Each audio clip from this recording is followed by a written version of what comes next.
아주 태풍이 몰아치고 그래서 이제 잠잠해지니까 날씨도 화창하고 아주 좋습니다. 우리가 이렇게 공부하는 데 있어서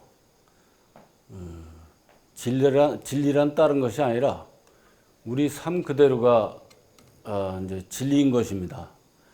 우리 삶을 떠나서 진리를 찾는다는 것은 말하자면 토끼뿔을 구하는 것과 같다고 옛날부터 말씀들 하셨거든요.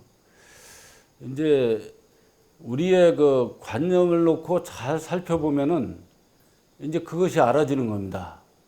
이제 그게 수행이거든요.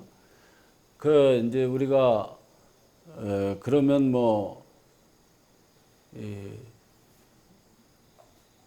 우리 사는 게 보면은 어떤 때 궁핍하기도 하고 고달프기도 하고 막 그러니까 이런 게 어떻게 진리일 수 있느냐 이렇게 생각할 수가 있잖아요.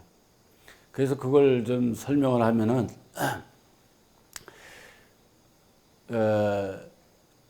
자기 자성부처님이 나를 잘못되게 하겠습니까?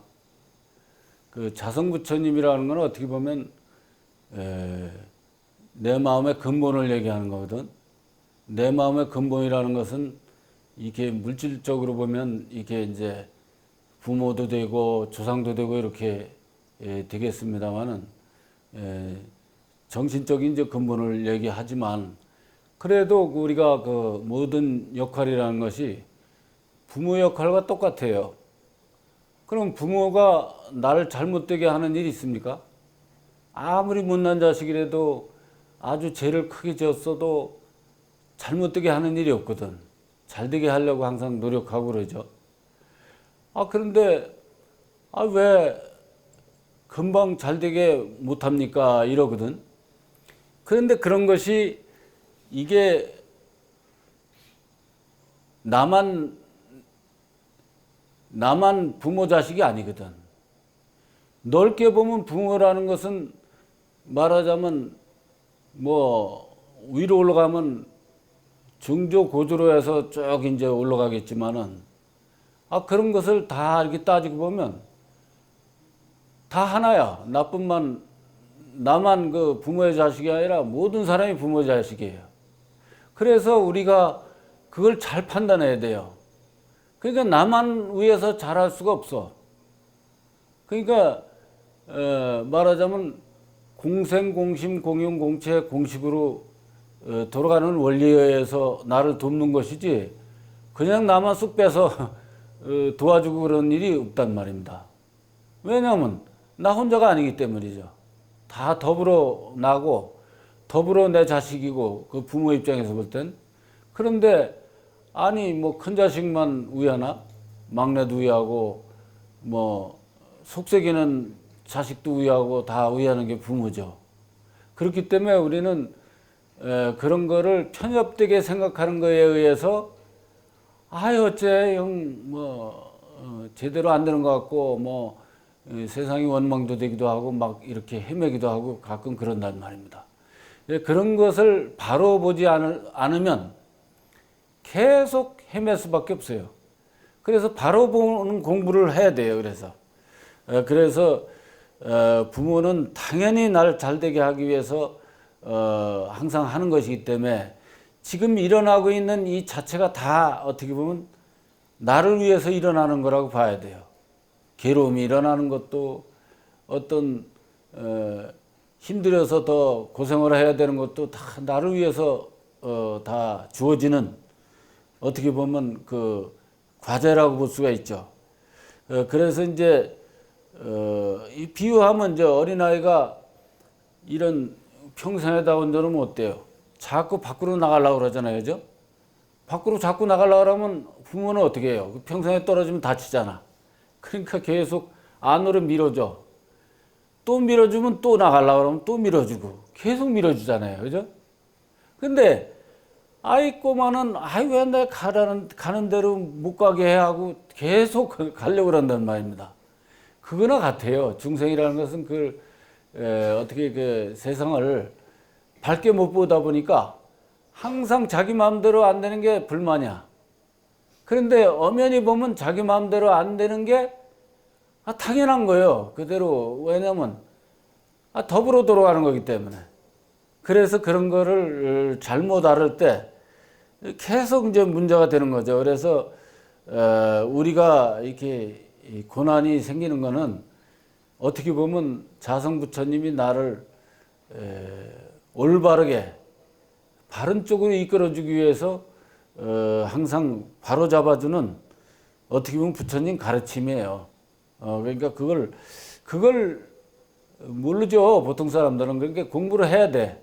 그래서 그걸 침착하게 내 탓으로 놓고 관찰하게 되면 알아지는 게 이제 불교의 그 원리가 이제 말하자면 그 정견으로 그렇게 수행을 하는 거예요. 그래서 이제 옛날에 내가 이제 한번 그 말씀드린 적이 있는데 그 이제 업은 좋은 것이다라고 이제 얘기한 적이 있어요. 그래서 이제 그 업을 다들 싫어하잖아요, 그죠? 그런데 자성부처님이 왜 나한테 고통을 주겠는가? 업을 엄밀히 바라보면 업은 자성부처님이 내가 바른 길에서 이탈이 될 때 바로 잡아주는 사랑의 채찍이다 이거죠. 예. 우리가 그 어렸을 때 말 안 들으면 부모님이 나를 때리고 싶어 때리는 게 아니잖아요. 예. 사랑의 채찍이죠. 예. 그와 같죠. 그러니까 부모님의 사랑의 매를 피하려는 아이는 철없는 아이고 사랑의 매를 받아들이는 아이는 부모님을 잘 따르는 아이고 왜 때리는지를 알면 부모는 이제 뭐 매를 안 내려놔요. 매가 필요 없잖아. 아는데 뭘 매를 들겠어요, 그죠? 그래서 왜 때리는지를 알면 부모는 매를 멈춘다. 매 맞는 짓을 하지 않으면 철들은 아이고 이제 어른이 돼가는 거죠. 그러하듯이 업을 싫어하고 원망하는 사람은 중생이고 업을 바로 보려고 하는 사람은 바른 수행자이고 수행으로 업의 원인을 알면 업은 그냥 사라지는 거죠. 업을 짓지 않는 사람은 눈 밝은 사람이며 부처죠 이제. 그래서 불교는 정견을 떠나서 수행을 말할 수가 없습니다. 그래서 정견이 빠지면 그것은 불교라고 할 수가 없습니다. 그래서 우리 불교 안에서 어떤 수행법이든지 간에 정견이 빠지면 그 삿된 법이라는 걸 알면 되겠습니다. 그래서 정견으로서 바로 보게 되면 우리는 방황에서 벗어나서 이제 삶이 허하지를 않게 되는 겁니다. 그런데 옛날에 어떤 스님이 자기가 견성을 했는데도 마음이 허하더랍니다. 그 견성을 어떻게 했는지 모르지만 하여튼 그래서 연불을 열심히 해가지고 연불산매에 들어서 부처님에게 수기를 받았다는 얘기가 있어요. 요 근처에 있어. 뭐 어디라고 저리라고 얘기는 안 하지만. 그래서 그 자꾸 이제 사뜨기 한다고 그래가지고 조계종에서 이제 그 쫓겨나고 그랬는데 우리가 이걸 잘 알아야 돼요. 그 모든 것이 이제 무상하다고 부처님께서 말씀하셨잖아요. 모든 것이 무상하고 무아라고 말씀하셨거든. 그래서 그 스님 얘기는 다 모든 것이 무상무한데 삼매 세계에서는 그게 실제라는 거죠. 그럼 부처님 말씀하고 어긋나잖아요. 부처님은 다 무상하다고 그랬는데 그건 안 무상하다는 거예요. 그러면 그거는 그 스님이 자기 왜곡되게 그걸 이제 판단을 하는 거죠. 대부분 공부하는 사람들이 다 거기 걸려. 그냥 세상은 다 무상한 줄 아는데 만약에 어떤 영의 세계나 또 아니면 아까 얘기했듯이 그 선정이나 삼매에서는 그건 또 무상하지 않다는 거지. 그래서 다 이제 공부를 다 이제 망치는 거예요. 다 무상한 줄 알아야 돼. 예, 그래서 그걸 모르게 되면 우리가 이 공부하는데 큰 오류가 생기는 겁니다.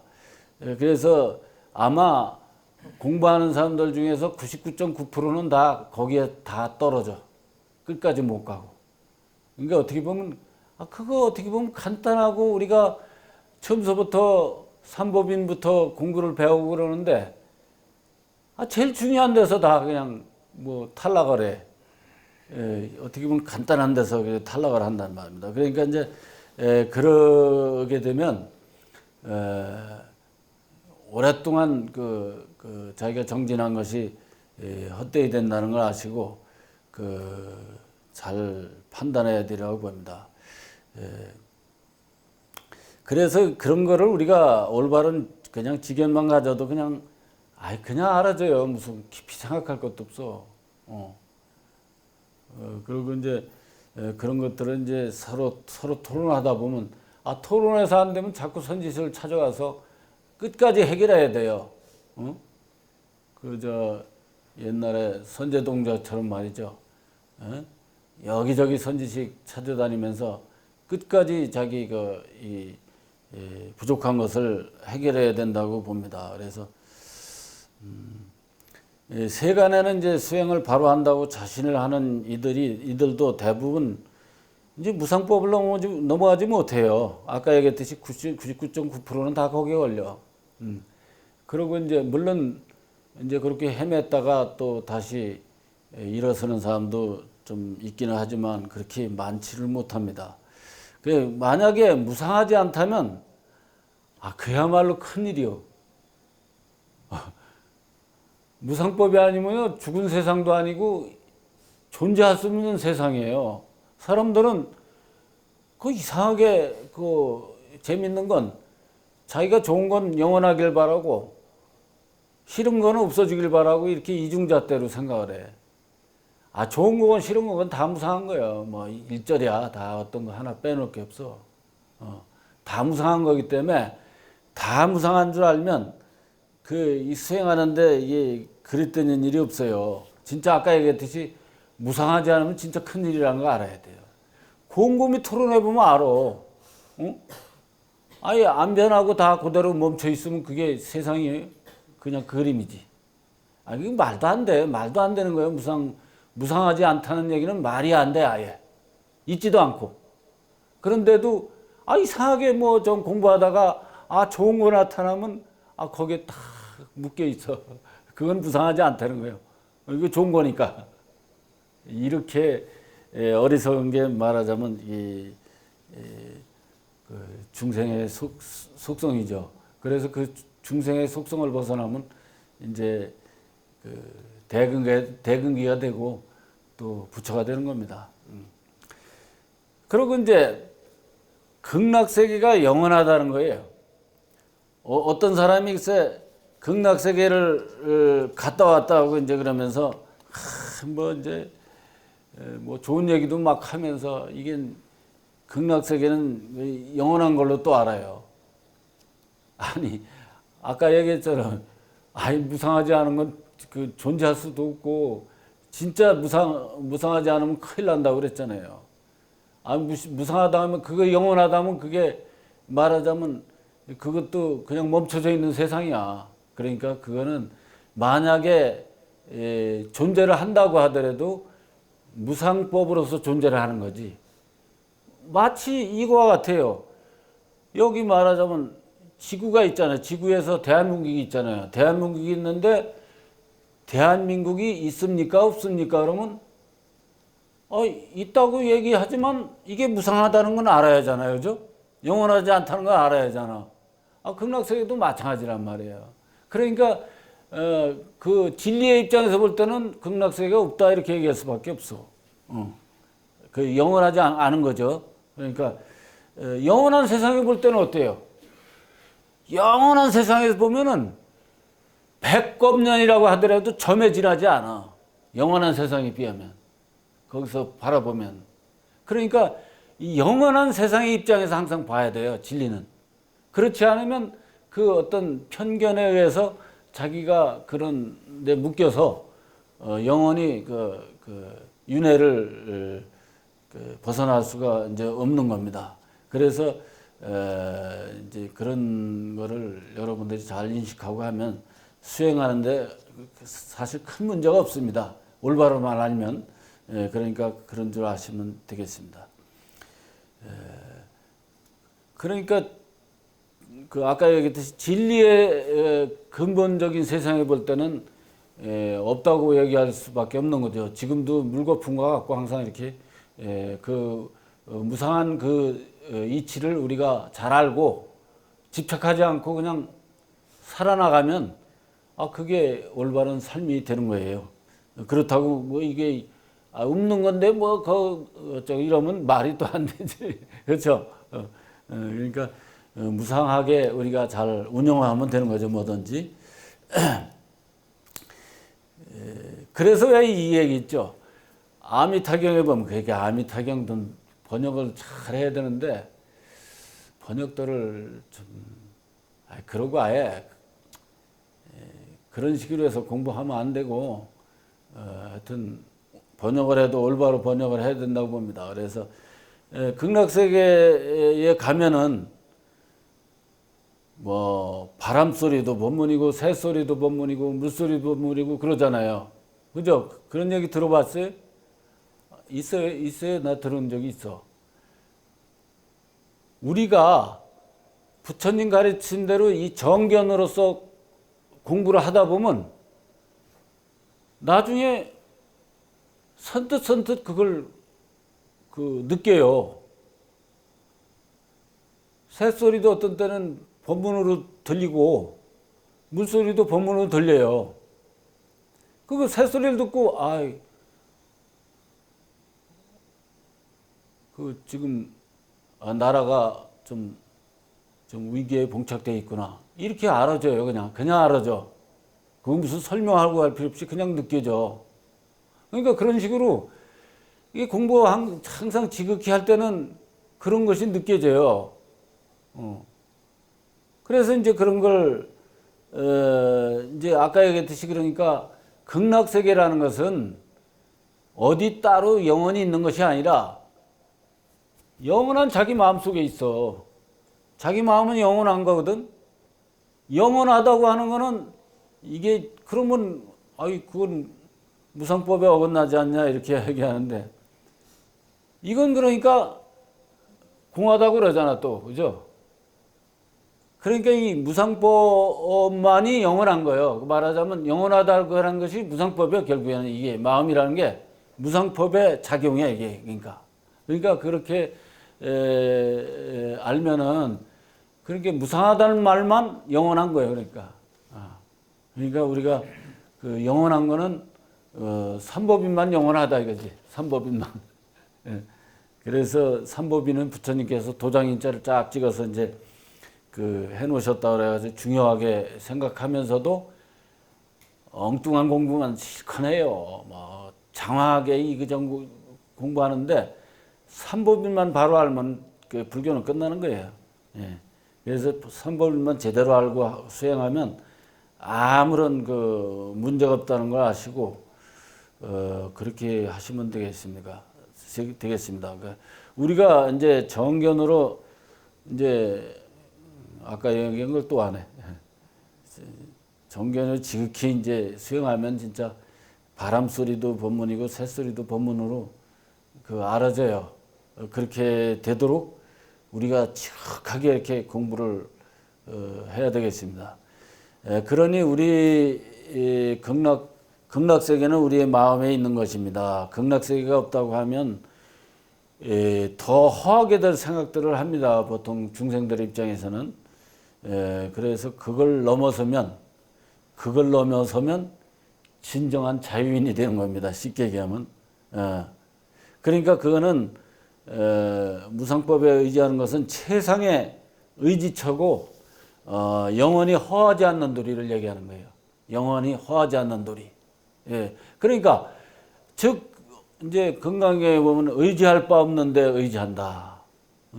그런 것이 참 자유인인 것이죠. 만약에 있다 없다에 의지하면 없어지면 허하잖아요. 그죠? 그러니까 있다 없다를 넘어서야 돼. 그러니까 의지할 바 없는 데다 의지하는 것이 우리 진정 그 의지하는 도리다 이거죠. 우리 불교에서는.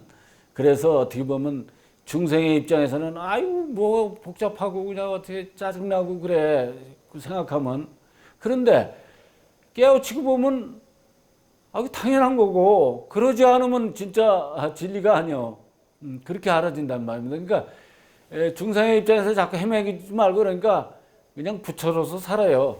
모르면 다 부처님이 하는 거니까 하고, 그냥 자성 부처님, 아까 주인공, 우리 얘기하는 주인공에 의지해서 다 주인공이 하는 거니까 내가 뭘 알아, 거기서 알아지는 거니까 하고 거기다 의지하다 보면 나중에 부처님의 그 도리로서 이제 그 여기서 작용이 되는 거예요. 그러니까 나도 그래요. 처음서부터 아무것도 모를 때도 막히지 않았어요. 그냥 들으면 모르잖아. 물으면 질문하면 모르잖아. 그러면 나는 모르는 거지만 여기서는 아는 거 아니에요. 자성 부처님은 다 아는 거 아니에요, 그죠? 그러니까 자성 부처님 다 하는 거니까 하고 딱 맡기면은 그냥 알아줘. 알아줘서 그 답변해주고 뭐 그런 적도 있거든요. 그냥 아무것도 모를 때도 그렇게 해보니까 된단 말입니다. 그러니까 안 되는 건 아니다 이거죠. 우리가 그만큼 지극하지 못하고 진짜 이 중생이 앞에서 그 설치니까 자성 부처님이 행세를 못하는 거예요. 그러니까 나라에도 말이죠. 대통령을 행세하게끔 뒷받침을 해줘야 되거든. 비서든 장관이든지 뒷받침을 해줘야 되는데 요새 이상하게 그 무슨 뭐 수석이니 이런 사람들이 앞에서 날치니까 나라 꼴이 우습게 돼. 망신거리가 아주 안 돼. 대통령도 우습게 되고 국민도 우습게 되고.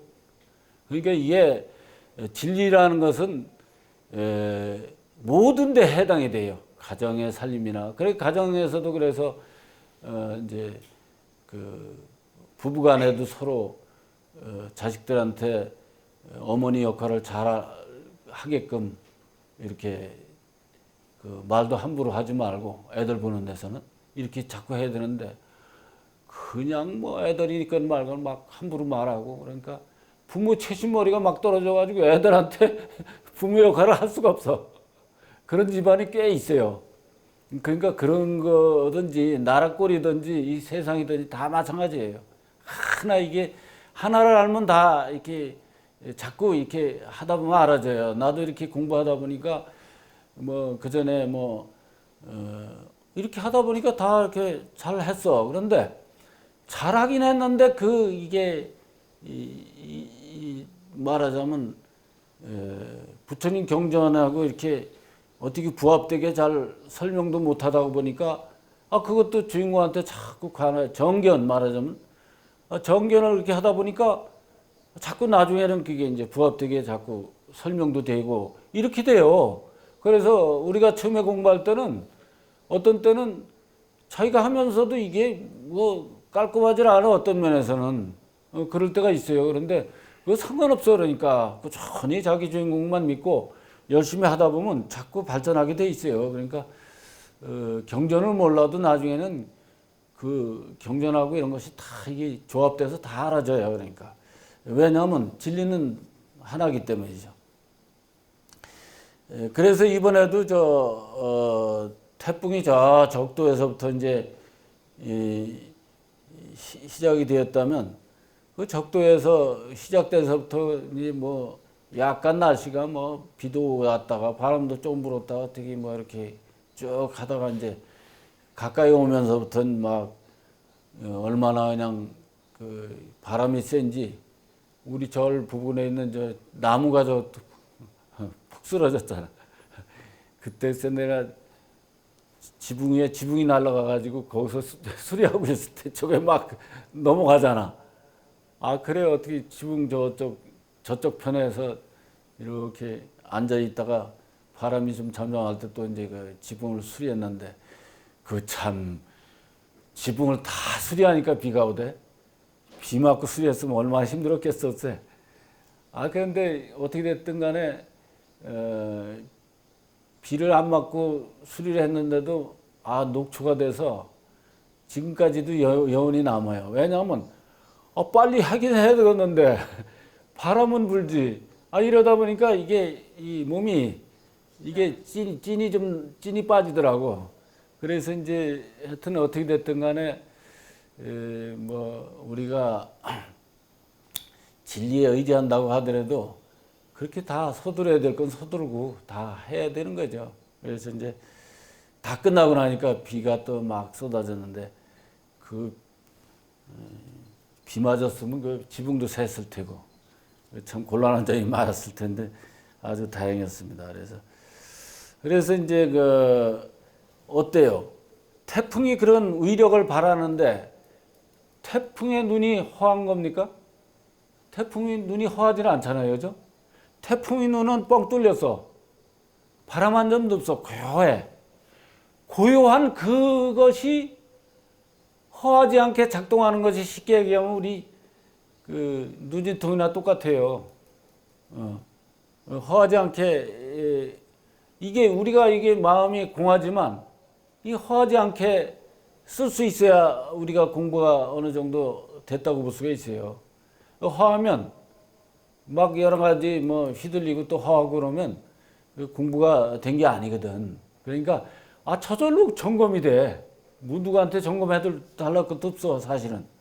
그렇지만 이제 선지식한테 이렇게 점검하는 것도 좋은 점도 있지만 하여튼 그렇다는 얘기입니다. 그래서 기후의 변화도 그러한데 우리가 수행하는 사람이 이게 허하다고 느껴지면 수행을 바로 못한다는 것을 스스로 이제 점검이 되는 거죠. 그래서 태풍의 눈이 공하면서도 허하지 않듯이 우리의 마음의 이 주인공은 허하지 않다는 걸 항상 믿고 거기에 의지해서 자꾸 수행해 나가시면 우리가 이제 결국에는 그 깨달음의 길로 간다는 걸 아시고 그 어렵게 공부하지 말고 항상 생활 속에서 다 주인공이 하는 것임을 믿고 그냥 하시면 돼. 그냥 어떻게 보면 무식하게 하는 게 좋아요. 대단히 부처님 가르침에서 해가지고 이게 짜임새 있게 해가지고 그건 아르말이지 아는 게 아니거든. 그래서 이 무조건 주인공 잡고 주인공이 하는 것임을 믿고 그냥 그걸 밝혀내면은 저절로 그런 경전도 다 알아져요. 일부러 경전 공부 안 해도요 그냥 알아져. 오히려 경전 그 강의하는 거 보고 이거 어설프구나 이렇게 느껴진다니까. 아무리 우리나라 최고 잘하는 경전으로 누가 강의를 해도 저걸 저렇게 하면 되나 이렇게 알아진다니까. 그냥 그러니까 아르마리로 하는 거는요 이게 방황이에요. 방황. 이게 더 깊이 알아지는 게 아니야. 점점 더 깊이 할수록 더 방황이 돼요.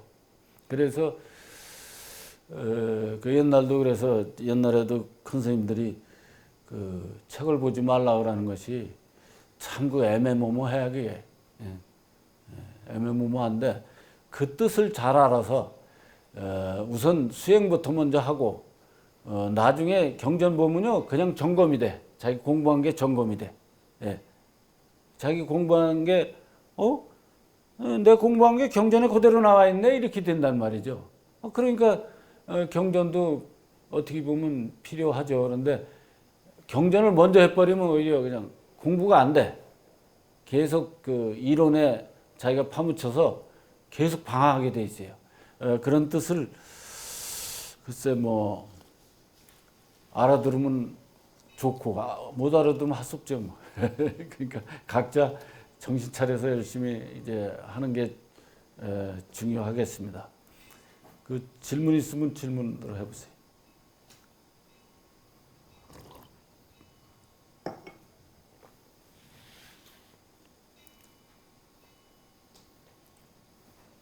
없으세요?